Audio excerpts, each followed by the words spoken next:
আসসালামু আলাইকুম। ঢাকা শহরে একের পর এক দুর্ঘটনা ঘটে চলছে। কিছুদিন পূর্বে ডক্টর মাহবুবুর রহমান মোল্লা কলেজের এক শিক্ষার্থী ডেঙ্গু রোগ নিয়ে ঢাকা ন্যাশনাল মেডিকেল কলেজে ভর্তি হয়।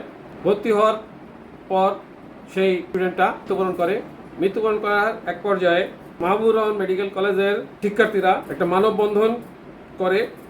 এই মানববন্ধনকে কেন্দ্র করে সোহাগদ্বীপ কলেজের স্টুডেন্টদের সাথে তাদের একটা মনোমালিন্য হয়।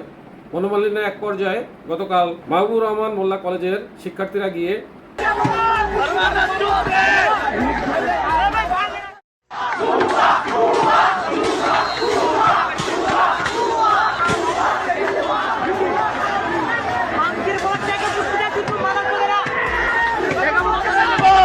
ঘটনাটা খুবই দুঃখজনক। পরবর্তীতে আজকে আবার সেই সোহরাওয়ার্দী কলেজের স্টুডেন্টরা এবং কবি নজরুল ইসলাম কলেজের শিক্ষার্থীরা একত্রিত হয়ে পূর্ব ঘোষণা দিয়ে আজকে ডক্টর হাবিবুর রহমান মোল্লা কলেজে গিয়ে ব্যাপক ভাঙচুর করে এবং মালামাল লুটপাট করে নিয়ে যায়।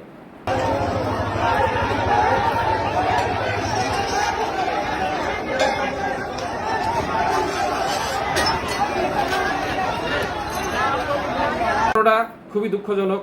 দেশের খুবই ক্রান্তিকাল চলছে। আমাদের সকলের উচিত এই ব্যাপারটা সহনশীল হওয়া এবং আইন যেন কেউ হাতে তুলে না আনি, মানবিকতা প্রদর্শন করি। ধন্যবাদ। আসসালামু আলাইকুম।